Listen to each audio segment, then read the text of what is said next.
Okay, इस ओबी update में हमारे गेम के टोटली 8 कैरेक्टर्स की स्किल में चेंजेस किए गए हैं। कुछ कैरेक्टर्स की स्किल को पहले से ज्यादा मजबूत किया गया है एंड वहीं कुछ कैरेक्टर स्किल को थोड़ा कमजोर किया गया है एंड वहीं कुछ कैरेक्टर्स की स्किल को पहले से पूरी तरह से बदल दिया गया है। एंड इन 8 कैरेक्टर्स में 4 active character and 4 passive characters है। तो अगर आप इन सभी कैरेक्टर्स की स्किल के बारे में पूरी डिटेल में जानना चाहते हो ना, तो इस वीडियो को पूरे लास्ट तक जरूर देखना। इस वीडियो में मैंने आपको इन सभी कैरेक्टर्स की स्किल को पूरी डिटेल में समझाने का ट्राई किया है। तो यार बस बने रहना मेरे साथ इस वीडियो के अंत तक। तो चलिए वीडियो शुरू करते हैं।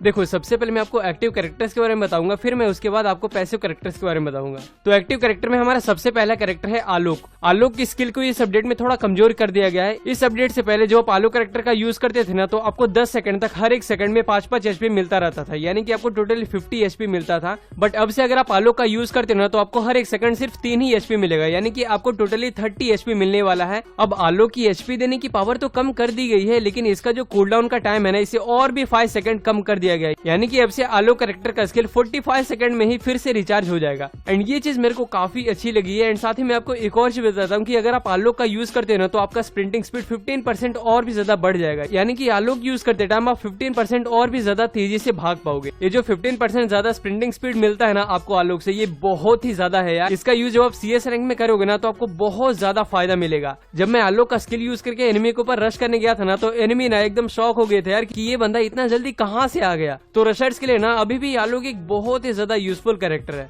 अब इसके बाद जो दूसरा एक्टिव कैरेक्टर है वो है सेंटिनो। अपडेट से पहले अगर हम सेंटिनो कैरेक्टर का यूज करते थे ना, तो इसका जो डमी है ना, वो एक ही जगह पे खड़ा रहता था, वो मूव नहीं करता था। बट अपडेट के बाद अगर आप सेंटिनो कैरेक्टर का यूज करते हो ना, तो जिस भी डायरेक्शन में आप एम लेके इसका स्किल यूज करोगे ना, तो उसी डायरेक्शन में सेंटिनो का डमी यानी कि इसका एक पुतला रिलीज होगा एंड वो 12 सेकंड के लिए ना आगे बढ़ता रहेगा। एंड उस 12 सेकंड के टाइम में जो आप फिर से स्किल वाले बटन पे टैप करोगे ना, तो जहाँ पे भी वो डमी गया होगा ना, वहाँ पे आप टेलीपोर्ट हो सकते हो। अब सेंटिनो अपनी टेलीपोर्टिंग पावर की वजह से ना बहुत ही ज्यादा डेंजरस कैरेक्टर बन जाता है, खासकर क्लैश स्क्वाड मोड में। अगर आप सेंटिनो कैरेक्टर का यूज करके एनिमी के ऊपर रश कर देते हो ना, तो वहाँ पर आप काफी आसानी से 1-2 बंदे को नॉक कर सकते हो। एंड अगर वहाँ पे एनिमीज की पूरी स्क्वाड है ना, तो आप तुरंत वहाँ से वापस टेलीपोर्ट हो सकते हो। एक और चीज मैं आपको बताता हूँ, इसका जो डमी होता है ना, उसके पास भी हमारे मेन कैरेक्टर की तरह 200 एचपी होता है। तो अगर इसका यूज आप एनिमीज के सामने ओपन एरिया में करोगे ना, तो काफी आसानी से वो सेंटिनो कैरेक्टर का डमी फोड़ सकते हैं। अब इसके बाद हमारा जो अगला कैरेक्टर है वो है केंटा। केंटा का स्किल को इस बार और भी ज्यादा मजबूत कर दिया गया है। अगर आप केंटा का स्किल यूज करते हो ना, तो आपके सामने एक शील्ड आ जाता है एंड अगर वहाँ पे एनिमीज आपके ऊपर फायर करेंगे ना, तो आपको वहाँ पे 60% कम डैमेज पड़ेगा। अपडेट से पहले ये सिर्फ 50% था, लेकिन इस अपडेट में इसे 10% और भी ज्यादा इंक्रीज कर दिया गया है।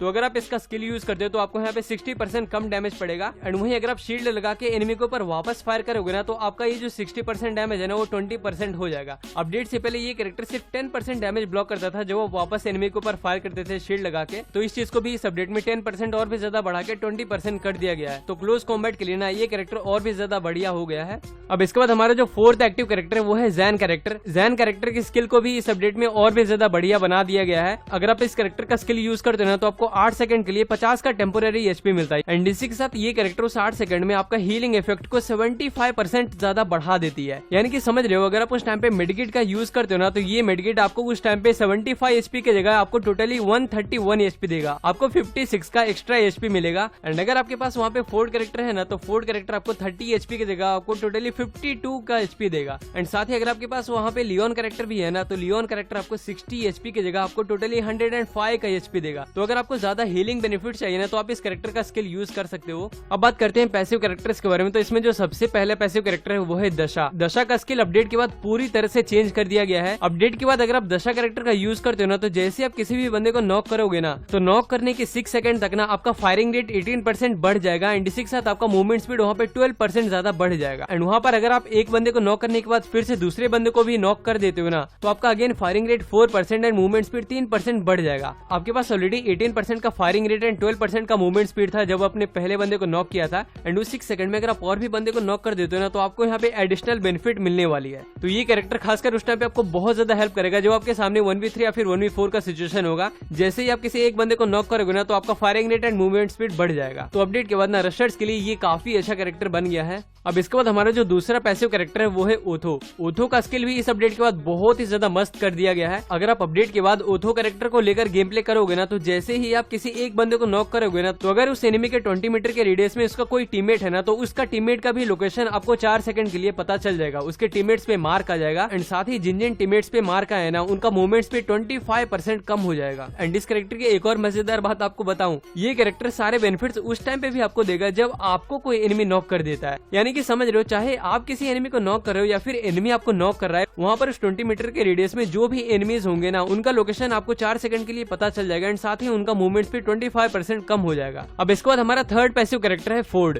फोर्ड कैरेक्टर का भी स्किल इस अपडेट के बाद पूरी तरह से चेंज कर दिया गया है। अपडेट के पहले ये कैरेक्टर हमें जो जोन से डैमेज पड़ता था ना, उसे कम करता था, बट OB39 अपडेट के बाद जैसे ही आपको किसी भी टाइप का डैमेज पड़ेगा ना, चाहे एनिमी से डैमेज हो गया या फिर फॉल डैमेज हो गया या फिर जोन से डैमेज हो गया, इन सारे सिचुएशंस में ना आपको वहाँ पे 10 HP करके 3 सेकंड के अंदर 30 HP मिल जाएगा। एंड जब एक बार फोर्ड आपको 30 का HP दे देगा ना, तो उसके बाद इसका जो कैरेक्टर है ना, कूल डाउन पे चला जाएगा 20 सेकंड के लिए। 20 सेकंड के बाद ही फोर्ड आपको HP देगा डैमेज मिलने पे। यानी कि आप कह सकते हो कि इसका स्किल ना पूरी तरह से लियोन के जैसा होने वाला है। लियोन कैरेक्टर में हमें 5 सेकंड का वेट करना पड़ता है एंड वो कैरेक्टर ना धीरे धीरे 12 सेकंड में टोटली 60 HP देता है। बट फोर्ड आपको जैसे ही डैमेज पड़ेगा ना, तो उसी टाइम पे 3 सेकंड के अंदर 30 HP दे देगा। अब इसके बाद हमारा जो लास्ट पैसिव कैरेक्टर है वो है अल्वारो। अल्वारो के स्किल में तो कोई छेड़खानी नहीं की गई है, लेकिन अभी इस OB अपडेट के बाद हमारे गेम में अल्वारो का अवेकन वर्जन आ चुका है। अब जब आप एलाइट अल्वारो को लेकर एनिमीज पे ग्रेनेड फेंकोगे ना, तो वो ग्रेनेड ब्लास्ट होने से 1 सेकंड पहले 3 और पार्ट्स में डिवाइड हो जाएगा एंड आपके ग्रेनेड का जो मेन पार्ट होगा ना, वो एनिमीज को 100% तक डैमेज करेगा एंड वहीं इसके जो 3 और पार्ट्स है ना, वो एनिमीज को 30% करके डैमेज देंगे। मैंने अपना अल्वारो कैरेक्टर को अभी अवेकन कर लिया है एंड एलाइट अल्वारो को लेकर जब मैंने ग्रेनेड किया है ना, तो मेरा एक्सपीरियंस उतना ज्यादा सही नहीं रहा है। मुझे ना यहाँ पे नॉर्मल वाला ही अल्वारो अच्छा लगा है। अब अगर आपको एलाइट अल्वारो के स्किल के बारे में पूरी डिटेल में जाननी है ना, तो आप मुझे कमेंट सेक्शन में बता देना। मैं एक सेपरेट वीडियोस में एलाइट अल्वारो की पूरी स्किल के साथ साथ इसके टिप्स एंड ट्रिक्स भी डाल दूंगा। तो यार ये थे सारे 8 कैरेक्टर्स जिनकी स्किल को यहाँ पे थोड़ा चेंज किया गया है इस अपडेट में